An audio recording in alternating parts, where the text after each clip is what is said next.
നമുക്ക് അപ്പോസ്തലനായ പൗലോസ് എഫേസ്യ സഭയ്ക്ക് എഴുതിയ ലേഖനം അതിൻ്റെ 4-ാം അധ്യായത്തിൻ്റെ 30-ാം വാക്യം വായിക്കാം. അപ്പോസ്തലനായ പൗലോസ് എഫേസ്യ സഭയ്ക്ക് എഴുതിയ ലേഖനം 4-ാം അധ്യായം അതിൻ്റെ 30-ാം വാക്യം. നമ്മൾ ആ വാക്യം വായിക്കുന്നത് ഇങ്ങനെയാണ്: ദൈവത്തിൻ്റെ പരിശുദ്ധാത്മാവിനെ ദുഃഖിപ്പിക്കരുത്, അവനാലല്ലോ നിങ്ങൾക്ക് വീണ്ടെടുപ്പ് നാളിനായി മുദ്രയിട്ടിരിക്കും. നിങ്ങളെ വീണ്ടെടുപ്പ് നാളിനായി മുദ്രയിട്ടിരിക്കും.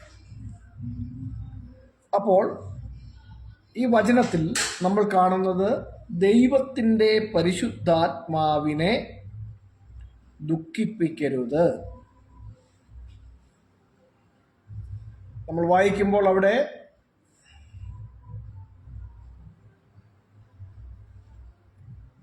അവനാലല്ലോ എന്ന പ്രയോഗം കാണുന്നുണ്ട്.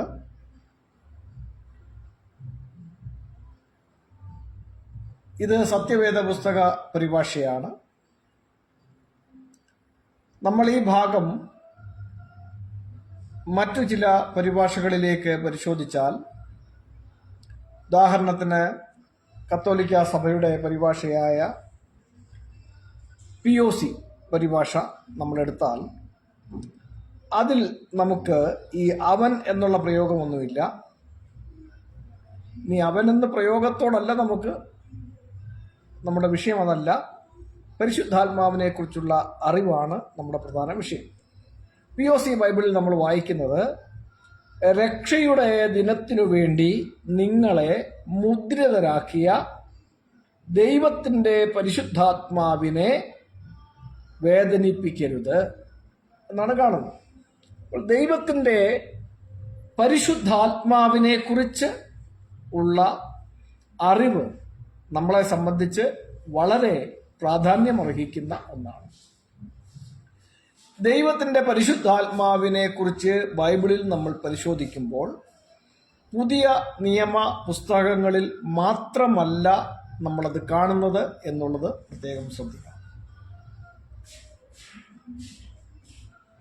ദൈവത്തിൻ്റെ പരിശുദ്ധാത്മാവിനെ കുറിച്ച് നമ്മൾ നോക്കുമ്പോൾ പുതിയ നിയമത്തിൽ അപ്പോസ്തല പ്രവൃത്തികളുടെ പുസ്തകം 10-ാം അധ്യായം അതിൻ്റെ 37-38 വാക്യങ്ങളിലേക്ക് വരുമ്പോൾ അവിടെ നമ്മൾ കാണുന്നത് നസ്രയനായ യേശുവിനെ ദൈവം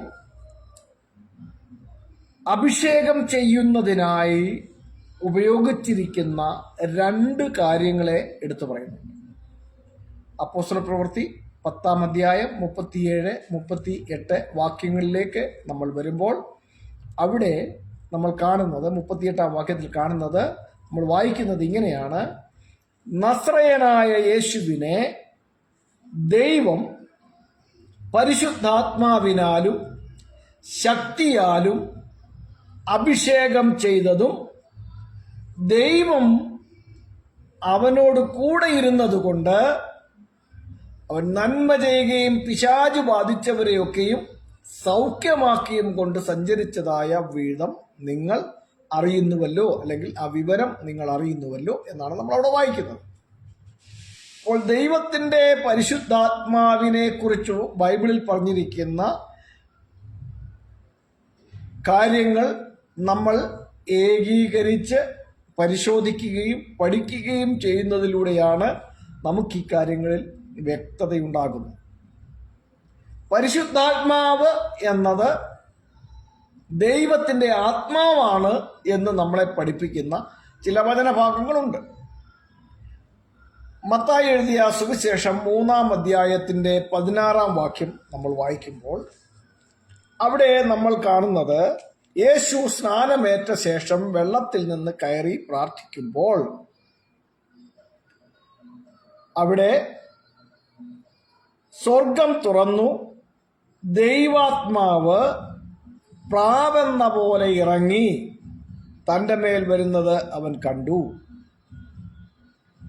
ഇവിടെ മലയാളം സത്യവേദ പുസ്തകത്തിൽ ദൈവാത്മാവ് എന്ന് രേഖപ്പെടുത്തിയിരിക്കുമ്പോൾ നമ്മളത് ഇംഗ്ലീഷ് വായിക്കുമ്പോൾ സ്പിരിറ്റ് ഓഫ് ഗോഡ് എന്നാണ് വായിക്കുന്നത്. ദൈവത്തിൻ്റെ ആത്മാവ് പ്രാവെന്ന പോലെ ഇറങ്ങി വന്ന് യേശുവിൻ്റെ മേൽ ആവസിച്ചു എന്ന് മത്തായി ആ വിഷയത്തെ പരാമർശിക്കുമ്പോൾ, ലൂക്കോസ് എഴുതിയ സുവിശേഷം 3-ാം അധ്യായത്തിൻ്റെ 21-ാം വാക്യത്തിലേക്ക് നമ്മൾ വരുമ്പോൾ അവിടെ കാണുന്നത്, ജനമെല്ലാം സ്നാനമേറ്റു ഏൽക്കയിൽ യേശുവും സ്നാനമേറ്റു.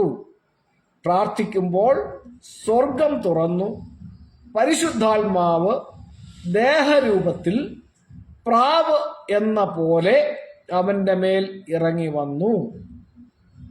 അപ്പോൾ ഒരു സംഭവം തന്നെ രണ്ടുപേരെ രേഖപ്പെടുത്തുമ്പോൾ അവർ ഇവിടെ ഒരാള് ദൈവത്തിന്റെ ആത്മാവ് എന്ന് രേഖപ്പെടുത്തുമ്പോൾ അപ്പുറത്ത് മറ്റൊരാൾ ആ വിഷയം രേഖപ്പെടുത്തുമ്പോൾ ഉപയോഗിക്കുന്ന പ്രയോഗം പരിശുദ്ധാത്മാവ് എന്ന പ്രയോഗമാണ്.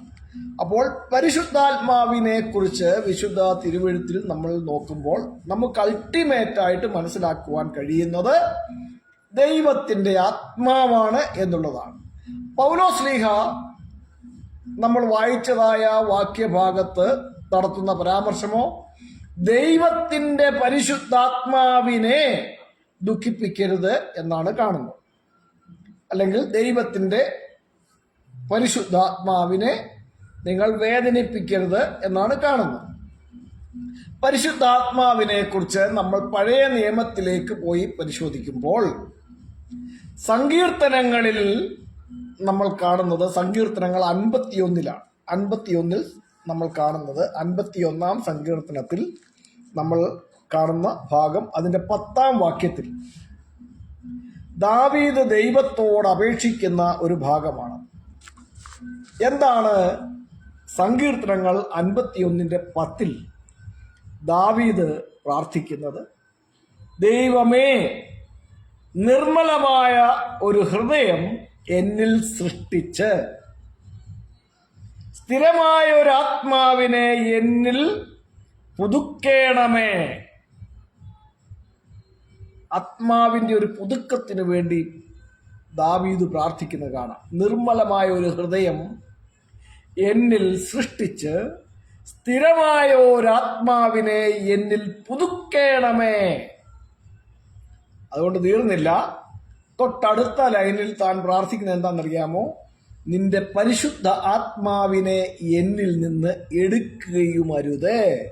ഇങ്ങനെയാണ് വായിക്കുന്നത്. അപ്പോൾ പരിശുദ്ധാത്മാവ് ദൈവത്തിന്റെ ആത്മാവാണ്. ദൈവത്തിന്റെ പരിശുദ്ധാത്മാവിനെ ദാവീദിന്റെ മേൽ പകർന്നിട്ടുണ്ട് എന്നുള്ളത് നമുക്ക് പഴയ നിയമത്തിലും കാണുവാൻ കഴിയും. പുതിയ നിയമത്തിലായാലും പഴയ നിയമത്തിലായാലും ദൈവം തന്റെ ആത്മാവിനെ, അല്ലെങ്കിൽ ദൈവം തന്റെ പരിശുദ്ധ ആത്മാവിനെ മനുഷ്യരുടെ മേൽ പകരുകയും മനുഷ്യരുടെ മേൽ ദൈവത്തിന്റെ പരിശുദ്ധാത്മാവിന്റെ നിവാസമുണ്ടാകുകയും ചെയ്തിട്ടുണ്ട് എന്നുള്ളത് പുതിയ നിയമത്തിൽ മാത്രമല്ല പഴയ നിയമത്തിലും നമുക്ക് കാണുവാൻ കഴിയുന്ന കാര്യമാണ്. അപ്പോൾ ഈ അനുഭവം പ്രാപിച്ചവരായ ദാവീദ് ദൈവത്തോട് പ്രാർത്ഥിക്കുന്നത് തനിക്കൊരു വീഴ്ച വന്നതിന്റെ പശ്ചാത്തലത്തിലാണ്. അവിടെ സ്ഥിരമായുള്ള ഒരാത്മാവിനെ എന്നിൽ പുതുക്കണമേ. ദൈവത്തിന്റെ ആത്മാവിന്റെ സ്ഥിരമായ ഒരു വാസം ഒരു മനുഷ്യനിൽ ഉണ്ടാകേണ്ടതിന്റെ ആവശ്യകത ദാവീദ് മനസ്സിലാക്കിയിട്ടാണ് ദൈവത്തോട് പ്രാർത്ഥിക്കുന്നത്. നിന്റെ പരിശുദ്ധാത്മാവിനെ എന്നിൽ നിന്ന് എടുക്കുകയുമരുത്. അപ്പോൾ ദാവീദിന് ആവശ്യം സ്ഥിരമായ ഒരു ദൈവാത്മാവിന്റെ വാസം തന്നിൽ ഉണ്ടാകണം. തന്റെ മേൽ തന്നെ നിയന്ത്രിച്ച് വഴി നടത്തുവാൻ തക്കവണ്ണം ദൈവത്തിന്റെ പരിശുദ്ധാത്മാവ് തന്നിൽ സ്ഥിരമായി വസിക്കേണ്ടിയിരിക്കുന്നു എന്നുള്ളതാണ് നമുക്ക് ആ ഭാഗം വായിക്കുമ്പോൾ മനസ്സിലാക്കുവാൻ കഴിയും. അപ്പോൾ ദൈവ മക്കളെ സംബന്ധിച്ച് ദൈവത്തിന്റെ ആത്മാവിന്റെ സ്ഥിരവാസം കാക്ഷിക്കുന്നത് വളരെ പ്രാധാന്യമർഹിക്കുന്ന വിഷയമാണ്. ദൈവത്തിന്റെ ആത്മാവ് ഒരു മനുഷ്യനിൽ വസിക്കുവാൻ തുടങ്ങുമ്പോൾ അവന്റെ നടപ്പുകളൊക്കെയും ചിട്ടയോടെയുള്ളതായി മാറും. അവൻ ക്രമപ്പെട്ടവനായി മാറും എന്നുള്ളതാണ് അതിന്റെ വസ്തുത. അപ്പോൾ വാഗ്ദത്ത നാളിനു വേണ്ടി മുദ്രയിട്ടിരിക്കുന്നു എന്ന് നമ്മൾ വായിച്ച എഫേസ്യ ലേഖനം അവിടെ രക്ഷയുടെ ദിനത്തിനായി നിങ്ങളെ മുദ്രയിട്ടിരിക്കുന്നു എന്നുള്ളതാണ് നമ്മൾ POCയിൽ വായിക്കുന്നത്. അപ്പോൾ വാഗ്ദത്ത നാള് എന്ന് പറയുന്നത് നമ്മുടെ ഉദ്ധാരണത്തിൻ്റെ രക്ഷയുടെ നാളാണ് എന്ന് നമ്മൾ മറന്നു പോകണ്ട. പൗലോസ്ലീഹ പറയുമ്പോൾ ഇവിടെ പറയുന്നത് വീണ്ടെടുപ്പ് നാളിനായി, ഞാൻ വാഗ്ദത്ത നാളിനായിട്ടാണെന്ന് പറഞ്ഞത് തെറ്റിപ്പോയി. ഇവിടെ വായിക്കുന്നത് ദൈവത്തിന്റെ പരിശുദ്ധാത്മാവിനെ ദുഃഖിപ്പിക്കരുത്, വേർബൈ അതിനാലല്ലോ നിങ്ങൾ വീണ്ടെടുപ്പ് നാളിനു വേണ്ടി മുദ്രിതരായിരിക്കുന്നത് അല്ലെങ്കിൽ മുദ്രയിടപ്പെട്ടിരിക്കുന്നത് എന്നാണ്. അപ്പോൾ മുദ്രയിടാനായി, സീൽ ചെയ്യുവാനായി ഉപയോഗിക്കുന്ന ഒന്നായി ദൈവത്തിന്റെ പരിശുദ്ധാത്മാവിനെ നമുക്ക് കാണുവാൻ കഴിയും. യേശുവിനെ അഭിഷേകം ചെയ്യുവാനായി ദൈവം ഉപയോഗിക്കുന്ന ഒന്നായി നമുക്ക് പരിശുദ്ധാത്മാവിനെ അപ്പോസ്തല പ്രവൃത്തി 10:38 കാണുവാൻ കഴിയുന്നു. പകരപ്പെടുന്നതായി നമുക്ക് വായിക്കുവാൻ കഴിയുന്നുണ്ട്, ദാനമായി ലഭിക്കുന്നതായി നമുക്ക് വായിക്കുവാൻ കഴിയുന്നുണ്ട്. അപ്പോസ്തല പ്രവൃത്തികളുടെ പുസ്തകം തന്നെ 10-ാം അധ്യായത്തിലേക്ക് നമ്മൾ വരുമ്പോൾ അവിടെ കൊർന്നേലിയോസിന്റെ വീട്ടിൽ നടക്കുന്ന സംഭവമാണ്. പത്രോസ് അവിടെ വചനം പ്രസംഗിക്കയിൽ നമ്മൾ വായിക്കുന്നത് 44-ാം വാക്യത്തിലാണ്. അപ്പോസ്തല പ്രവൃത്തി 10-ാം അധ്യായത്തിൽ 44-ാം വാക്യം മുതൽ താപ്പോട്ട് വായിക്കുമ്പോൾ ഈ വാക്കുകളെ പത്രോസ് പ്രസ്താവിക്കുമ്പോൾ തന്നെ വചനം കേട്ട എല്ലാവരുടെ മേലും പരിശുദ്ധാത്മാവ് വന്നു. അപ്പോൾ പരിശുദ്ധാത്മാവ് ഇവിടെ വചനം കേട്ടവരുടെ മേൽ വരുന്നതായി നമ്മൾ കാണുന്നു. അവർ അന്യഭാഷകളിൽ സംസാരിക്കുന്നതും ദൈവത്തെ മഹത്വീകരിക്കുന്നതും കേൾക്കിയാൽ പത്രോസിനോടുകൂടെ വന്ന പരിച്ഛേദനക്കാരായ വിശ്വാസികൾ പരിശുദ്ധാത്മാവ് എന്ന ദാനം, അങ്ങനെ അവിടെ വായിക്കുന്നു, പരിശുദ്ധാത്മാവ് എന്ന ദാനം ജാതികളുടെ മേലും പകർന്നത് കണ്ട് വിസ്മയിച്ചു. അപ്പോൾ പകരുന്ന ഒന്നാണ്, ദൈവം പകരുന്നു, മനുഷ്യരുടെ മേൽ പകരുന്ന ഒന്നായി പരിശുദ്ധാത്മാവിനെ നമ്മൾ കാണും.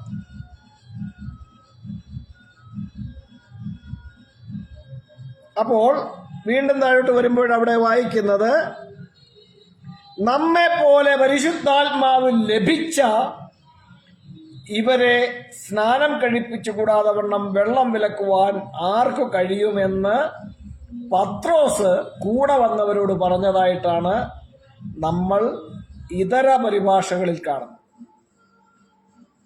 ഈ സത്യവേദ പുസ്തകം പരിഭാഷയിൽ കൂടെ വന്നവർ പത്രോസിനോട് പറഞ്ഞതായിട്ടാണ് കിടക്കുന്നത്.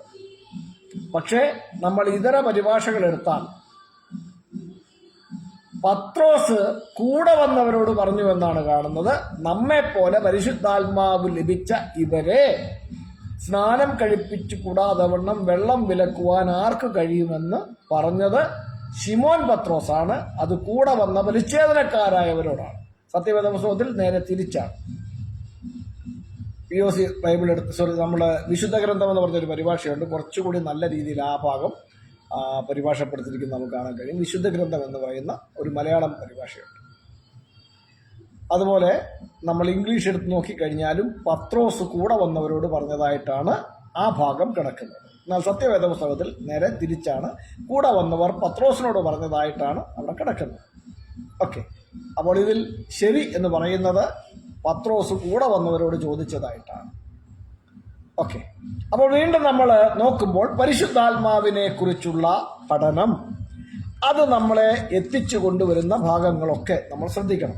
ഇനി നമ്മൾ പോകുമ്പോൾ കഴിഞ്ഞ പ്രാവശ്യം നമ്മൾ ചിന്തിച്ച ഭാഗത്ത് പറഞ്ഞോ എന്നെനിക്ക് ഓർമ്മയില്ല.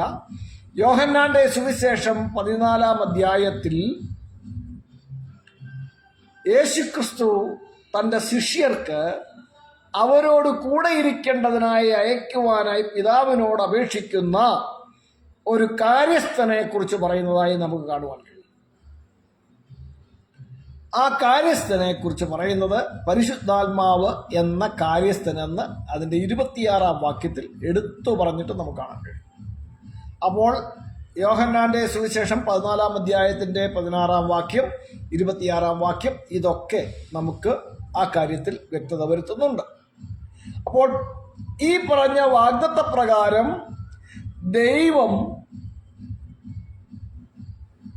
യേശുക്രിസ്തുവിന്റെ അപേക്ഷ കേട്ടിട്ട് യേശുക്രിസ്തുവിന്റെ ശിഷ്യന്മാരുടെ മേൽ അയച്ചു കൊടുത്തതാണ് നമ്മൾ അപ്പോസ്തല പ്രവൃത്തികളുടെ പുസ്തകം 2-ാം അധ്യായത്തിൽ കാണുന്നത്. ഇവിടെ പരിശുദ്ധാത്മാവ് ഇവരുടെ മേൽ ഇറങ്ങി വന്നതിനെ കുറിച്ച് കാണുന്നുണ്ട്. അപ്പോൾ ഇവിടെ നമ്മൾ ചിന്തിക്കുമ്പോൾ പരിശുദ്ധാത്മാവിനെ കുറിച്ച് പലരും പല നിലകളിലാണ് മനസ്സിലാക്കുന്നത്. ചിലര് പരിശുദ്ധാത്മാവിനെ കുറിച്ച് സംസാരിക്കുമ്പോൾ അതൊരു വ്യക്തിയാണ് എന്ന നിലയിൽ സംസാരിക്കാറുണ്ട്. പരിശുദ്ധാത്മാവ് എന്ന് പറയുന്ന ഒരു വ്യക്തി ഇല്ല. ദൈവത്തിന്റെ ആത്മാവിനെയാണ് പരിശുദ്ധാത്മാവ് എന്ന് പറഞ്ഞിരിക്കുന്നത്. ദൈവത്തിന്റെ ആത്മാവ് ആയതുകൊണ്ട് ദൈവത്തിന് തന്റെ ആത്മാവിനെ ദൈവം ആഗ്രഹിക്കുന്ന നിലകളിൽ, വിവിധ തലങ്ങളിൽ, വിവിധ മേഖലകളിൽ, വിവിധ വിധത്തിൽ ഉപയോഗിക്കുവാൻ കഴിയുന്നുണ്ട് എന്നുള്ളതാണ് വസ്തുത. അതാണ് നമ്മൾ ഈ കണ്ട വചനഭാഗങ്ങളൊക്കെ നമ്മെ പഠിപ്പിക്കുന്നത്. വീണ്ടെടുപ്പ് നാളിനായി നമ്മെ മുദ്രയിടാൻ ദൈവം ഉപയോഗിക്കുന്നതാണ് പരിശുദ്ധാത്മാവ്. നസ്രയനായ യേശുവിനെ അഭിഷേകം ചെയ്യുവാനായി ദൈവം ഉപയോഗിച്ചതാണ് പരിശുദ്ധാത്മാവ്.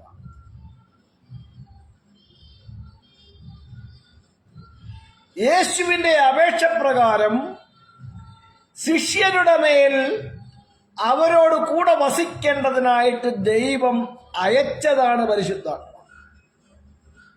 പൗലോസ്ലീഹ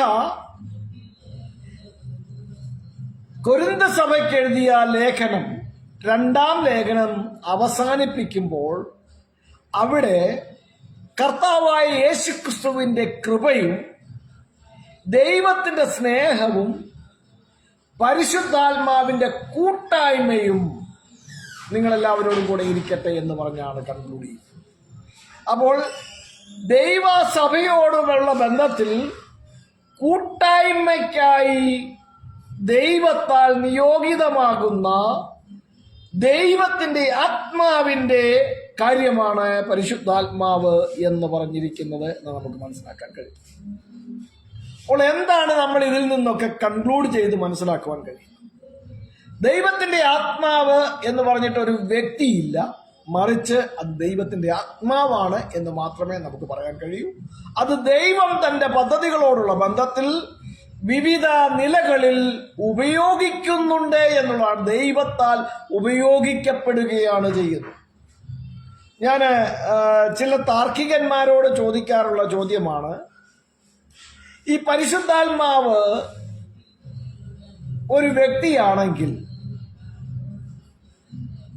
മറിയം ഗർഭിണിയായത് പരിശുദ്ധാത്മാവിനാലാണ് എന്ന് വളരെ വ്യക്തമായി മത്തായി എഴുതിയ സുവിശേഷം 1-ാം അധ്യായത്തിന്റെ 18 മുതൽ 20 വരെയുള്ള വാക്യഭാഗങ്ങളിൽ നമുക്ക് കാണുവാൻ തക്കവണ്ണം കഴിയുന്നുണ്ട്. അപ്പോൾ ഒരു കാര്യം മനസ്സിലാക്കേണ്ടത്, മറ്റൊരു വ്യക്തിയാണെങ്കിൽ മറിയം ഗർഭിണിയായത് പരിശുദ്ധാത്മാവിനാലാണ്, മറിയത്തിൽ ശിശു ഉൽപാദിതമാകുന്നത്, യേശുവിന്റെ ഉത്ഭവം നടക്കുന്നതെന്ന് വേണമെങ്കിൽ പറയാം. അത് ഈ ലൂക്കോസിന്റെ സുവിശേഷം 1-ാം അധ്യായം അതിന്റെ 35-ാം വാക്യത്തിൽ നമുക്ക് കാണാൻ കഴിയും.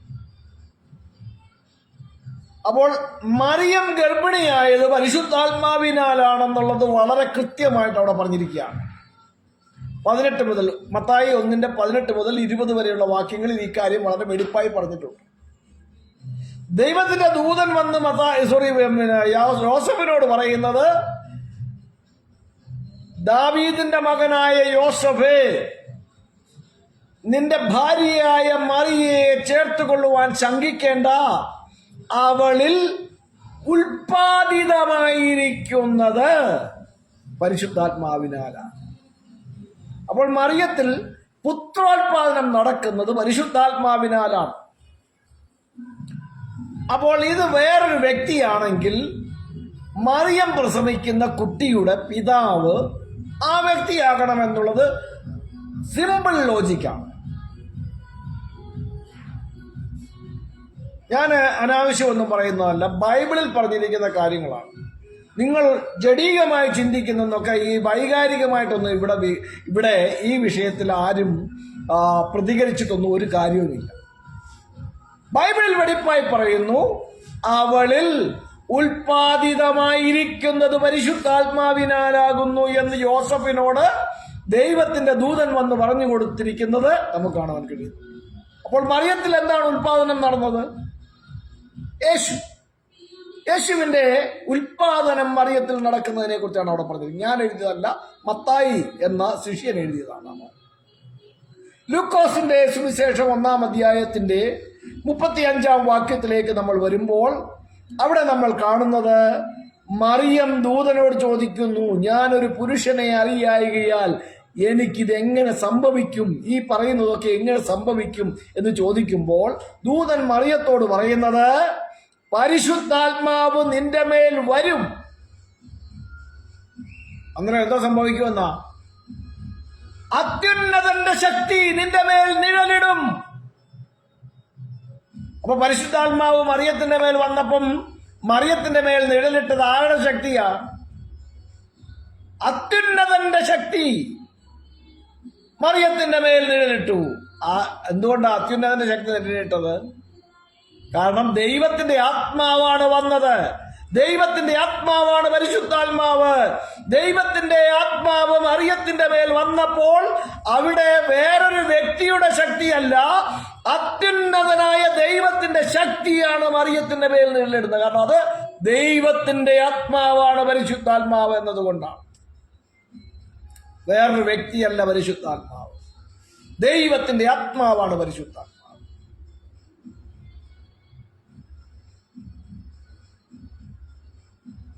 പരിശുദ്ധാത്മാവ് മറിയയുടെ മേൽ വരും, അത്യുന്നത ശക്തി മറിയയുടെ മേൽ നിഴലിടും. ആകയാൽ എന്തോ സംഭവിക്കുമെന്ന? ഉത്ഭവിക്കുന്ന വിശുദ്ധ പ്രജ, ഒരു വിശുദ്ധ പ്രജ ഉത്ഭവിക്കും. അപ്പോൾ വിശുദ്ധ പ്രജയുടെ ഉത്ഭവം നടക്കും എന്നാണ് അവിടെ പറഞ്ഞിരിക്കുന്നത്. ആ വിശുദ്ധ പ്രജ ആരാണ്? യേശുക്രിസ്തു. അപ്പൊ യേശുക്രിസ്തുവിന്റെ ഉത്ഭവമാണ് നമ്മൾ ആ വാക്യത്തിൽ കാണുന്നത്. അവിടെ നടക്കുന്നത് യേശുക്രിസ്തുവിന്റെ ഉത്ഭവമാണ്. ആകയാൽ ഉത്ഭവിക്കുന്ന വിശുദ്ധ പ്രജ ദൈവത്തിന്റെ പുത്രൻ എന്ന് വിളിക്കപ്പെടും എന്നാണ് അവിടെ വായിക്കുന്നത്. അപ്പോൾ ദൈവത്തിന്റെ ആത്മാവാണ് പരിശുദ്ധാത്മാവ്.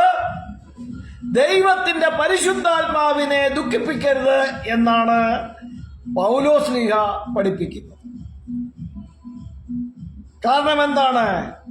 വേർബൈ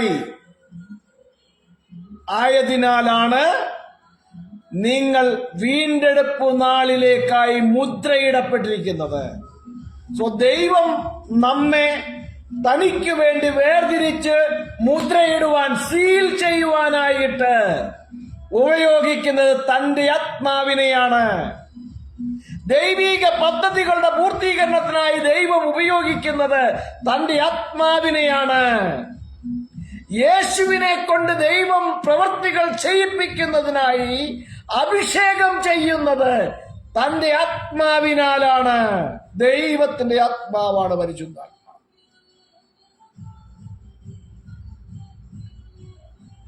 അപ്പോസ്തലപ്രവൃത്തി 10:38 നസ്രയനായ യേശുവിനെ ദൈവം പരിശുദ്ധാത്മാവിനാലും ശക്തിയാലും അഭിഷേകം ചെയ്തതും ദൈവം അവനോട് കൂടെയിരിക്കുകയും ചെയ്തത് കൊണ്ട് അവൻ നന്മ ചെയ്യുകയും പിശാചു ബാധിച്ചവരെയൊക്കെയും സൗഖ്യമാക്കിയും കൊണ്ട് സഞ്ചരിച്ചതുമായ വിവരം നിങ്ങൾ അറിയുന്നുവല്ലോ എന്നാണ് അപ്പോസ്തലന്മാർ. ഇത് യേശുവിന്റെ കൂടെ നടന്ന അപ്പോസ്തലന്മാർ. എന്നോട് ഇന്ന് ഒരാൾ ചോദിച്ചു, കമന്റിലാണ്, യേശുവിനെ ക്രിസ്തു എന്ന് വിളിക്കുന്നത് എന്തുകൊണ്ടാണ്? ഞാൻ പറഞ്ഞു, ദൈവം യേശുവിനെ അഭിഷേകം ചെയ്തത് കൊണ്ടാണ് ക്രിസ്തു എന്ന് വിളിക്കുന്നത്. അഭിഷിക്തൻ എന്നാണ് ക്രിസ്തു എന്നതിന്റെ അർത്ഥം.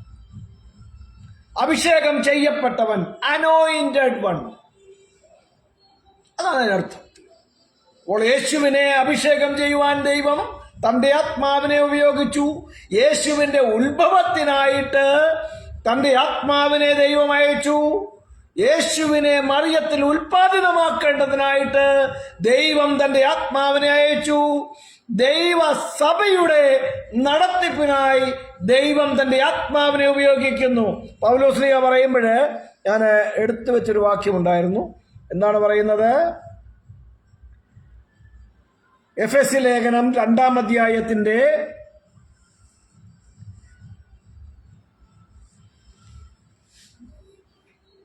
19-ാം വാക്യം മുതൽ ഞാൻ ഈ ഭാഗം കൂടെ പറഞ്ഞ് കൺക്ലൂഡ് ചെയ്യാം. എഫെസ്യ ലേഖനം 2-ാം അധ്യായത്തിന്റെ 19-ാം വാക്യം മുതൽ നമ്മൾ വായിക്കുന്നത്, ആകയാൽ നിങ്ങൾ ഇനി അന്യന്മാരും പരദേശികളുമല്ല, വിശുദ്ധന്മാരുടെ സഹപൗരന്മാരും ദൈവത്തിന്റെ ഭവനക്കാരുമത്രേ. ദൈവത്തിന്റെ ഭവനക്കാരുമത്രേ. വിശുദ്ധന്മാരുടെ സഹപൗരന്മാർ, ദൈവത്തിന്റെ ഭവനക്കാർ. ക്രിസ്തുയേശു തന്നെ മൂലക്കല്ലായി ഇരിക്കെ നിങ്ങളെ അപ്പോസ്തലന്മാരും പ്രവാചകന്മാരും എന്ന അടിസ്ഥാനത്തിന്മേൽ പണിതിരിക്കുന്നു.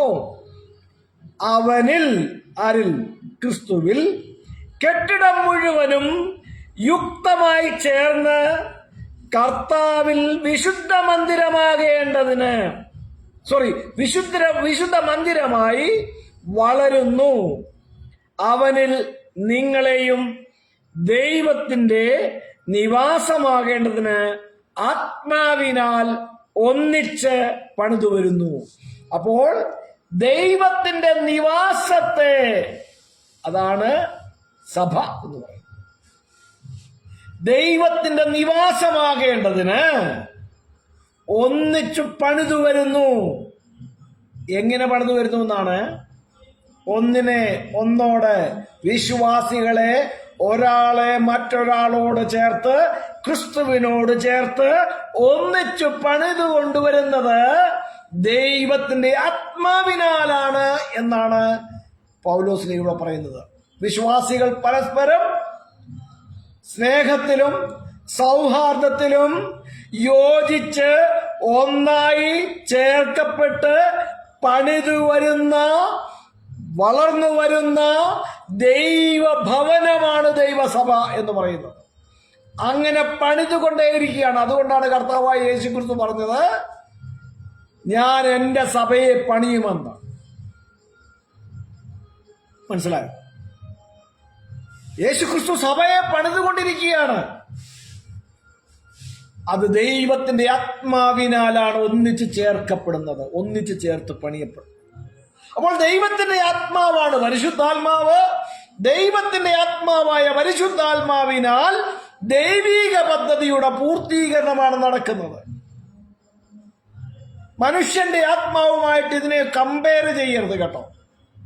ഒരാൾ ഒരു ദിവസം എന്നോട് കമ്പയർ ചെയ്യാൻ ശ്രമിച്ചു. ഞാൻ ചോദിച്ചു, നിങ്ങൾ ദൈവമാണോ എന്ന് ചോദിച്ചു. അല്ല.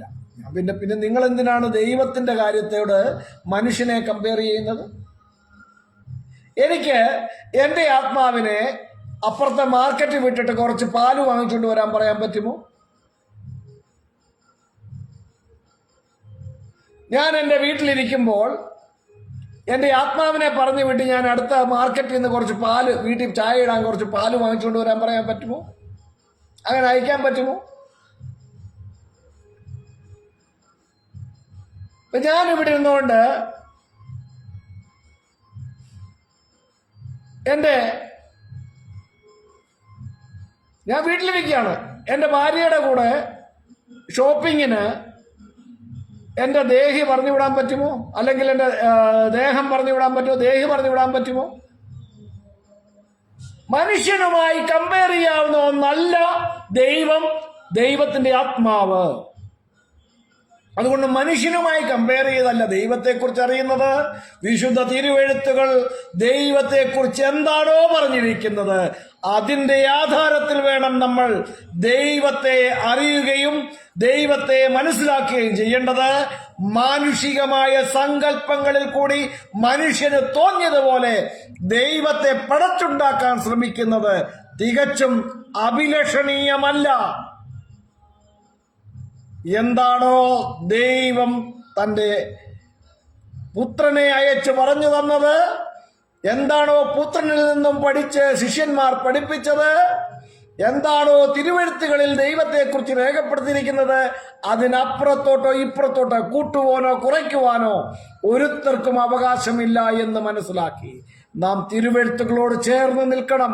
തിരുവെഴുത്തുകൾക്ക് വിരോധമായി വിപരീതമായ ഉപദേശം ആര് പറഞ്ഞാലും അതിനോട് കൈകോർക്കരുത്, അതിനോട് യോജിക്കരുത്, അവരുമായി കൂട്ടായ്മ പാടില്ല എന്നുള്ളത് നമ്മൾ നമ്മുടെ ജീവിതങ്ങളിൽ ഉറപ്പിച്ച് അടിവരയിട്ട് എഴുതി സൂക്ഷിക്കേണ്ടത് വളരെ ആവശ്യമാണ്. നമ്മുടെ ഹൃദയങ്ങളിൽ തീരുമാനവും പ്രതിഷ്ഠയും ഉണ്ടാകട്ടെ. ജയകരമായ ജീവിതം നയിപ്പാനും വീണ്ടെടുപ്പ് നാളിന് വേണ്ടി നാം മുദ്രയിടപ്പെട്ടവരാണെന്നുള്ളതിനാൽ അതിൽ തന്നെ നിലനിൽക്കുവാനും തക്കവണ്ണം നമുക്ക് ഓരോരുത്തർക്കും കഴിയണം. ദൈവകൃപയിൽ വസിക്കുവാൻ, ദൈവത്തിന്റെ ആത്മാവിനാൽ നയിക്കപ്പെടുവാൻ, ദൈവത്തിന്റെ ആത്മാവിനാൽ ചേർന്ന് പണിയപ്പെടുവാൻ നമുക്ക് സമർപ്പിക്കാം, ദൈവകരങ്ങളിൽ ഏൽപ്പിക്കാം. സർവശക്തനായ ദൈവം നമ്മെ അവരെ സഹായിക്കട്ടെ. പ്രാർത്ഥനയ്ക്കായി നമ്മുടെ തലകളെ വണക്കാം. കേൾക്കപ്പെട്ട വചനത്തിന് മുമ്പിൽ നമ്മെല്ലാവരും പ്രാർത്ഥനയോടെയും സമർപ്പണത്തോടെ ആയിരിക്കുമ്പോൾ പ്രിയ തോമസ് കുടിച്ചായൻ ശബ്ദം ഉയർത്തി പ്രാർത്ഥിക്കും. ഞങ്ങളെ കൂടാതെ സ്നേഹിക്കുകയും പരിപാലിക്കുകയും സൂക്ഷിക്കുകയും സംരക്ഷിക്കുകയും ചെയ്ത് ഞങ്ങളുടെ സ്വർഗീയ